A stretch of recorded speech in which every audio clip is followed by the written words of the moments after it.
اگر وہ ایسا چاہتی ہیں تو وہ ایسا کر سکتی ہیں، بلکہ ایسا کرنا افضل ہے، افضل وقت میں تہجد کو پڑھنا چاہیے۔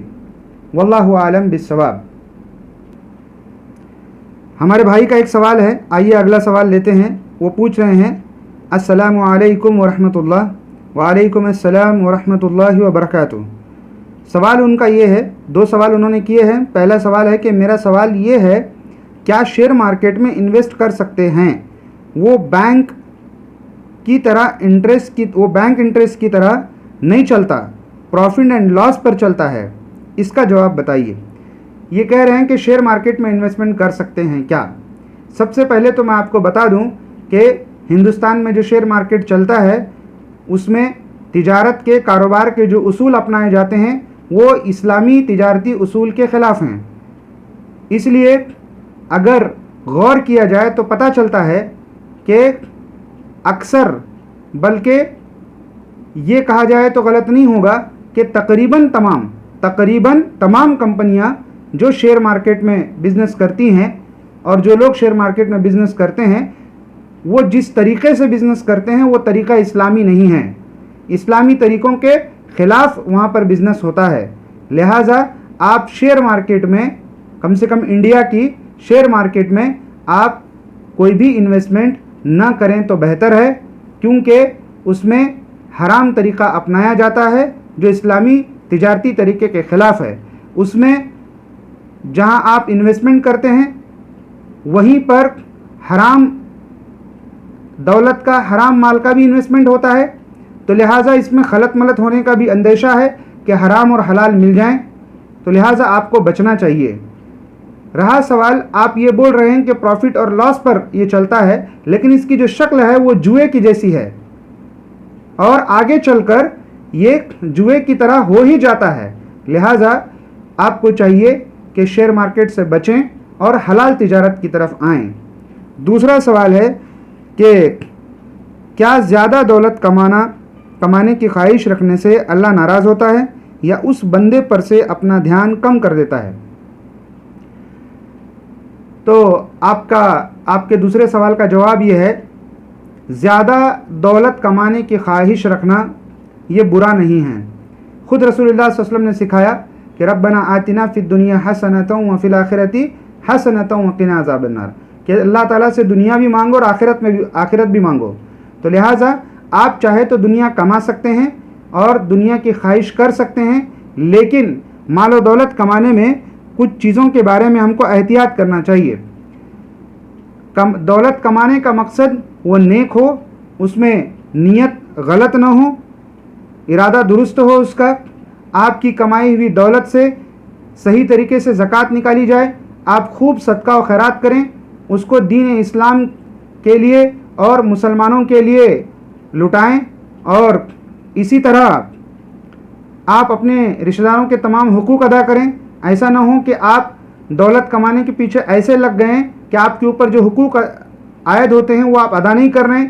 گھر میں وقت دینا، بیوی بچوں کو وقت دینا، رشتہ داروں کو وقت دینا، یہ ساری چیزیں چھوڑ کر صرف دولت کمانے کے پیچھے لگے ہوئے ہیں، اور دولت کمانے کا طریقہ بھی آپ کا معنی رکھتا ہے۔ دولت کمانے کا طریقہ حرام اور حلال، اس کو دیکھنا چاہیے۔ اور اس کے علاوہ آپ جس چیز کی تجارت کر رہے ہیں، جو بزنس کر رہے ہیں، وہ بزنس آپ کا جائز ہونا چاہیے، بزنس کا طریقہ جائز ہونا چاہیے۔ اور اسی طرح دولت کمانے کے پیچھے لگ کر اگر آپ اللہ تبارک و تعالیٰ کے ذکر سے، اس کی عبادات سے غافل ہو جاتے ہیں تو یہ غلط ہے۔ لہٰذا آپ کو خیال کرنا ہے کن کن چیزوں کا۔ ایک تو یہ ہے کہ آپ کی دولت اللہ کی راہ میں خرچ ہو، اس سے زکوٰۃ، صدقہ، خیرات نکلے، اور دوسرا آپ دولت کمائیں لیکن تمام رشتہ داروں کے گھر کے حقوق ادا کرتے ہوئے دولت کمائیں، اور دولت کمانے کی نیت درست ہو، اور دولت کمانے کا طریقہ درست ہو، حلال ہو، جائز چیز کی تجارت کریں، جائز چیز کا کاروبار کریں، حرام سے بچیں، اور اللہ کے ذکر کرنے کے ساتھ ساتھ، اللہ کی عبادت کرنے کے ساتھ ساتھ آپ دولت کمائیں تو یہ آپ کے لیے جائز ہے۔ اگر آپ ایسا نہیں کرتے ہیں، اللہ تبارک و تعالیٰ سے غافل ہو جاتے ہیں، اس کی عبادات سے غافل ہو جاتے ہیں، تو سورہ طٰہٰ میں آیت نمبر 124 میں اللہ تعالیٰ فرماتا ہے وَمَنْ أَعْرَضَ عَنْ ذِكْرِي، جو اللہ تبارک و تعالیٰ سے منہ موڑ لیتا ہے، اللہ کے ذکر سے، اللہ کی عبادات سے، فَإِنَّهُ لہو معیشتاً ضنکا، اللہ تبارک و تعالیٰ اس کی روزی کو تنگ کر دیتا ہے، اس کی زندگی کو تنگ کر دیتا ہے۔ وَنَحْشُرُهُ يَوْمَ الْقِيَامَةِ أَعْمَى، اور قیامت کے دن اندھا بنا کر اٹھائے گا۔ آپ کو میرا جواب سمجھ میں آیا ہوگا کہ دولت کمانا چاہیے، لیکن میں نے بہت ساری چیزوں کا ذکر کیا ہے، ان تمام چیزوں کا خیال کریں اور دولت کمائیں۔ اللہ تبارک و تعالیٰ آپ کو بھرپور دولت دے، آپ کو برکت دے، آمین۔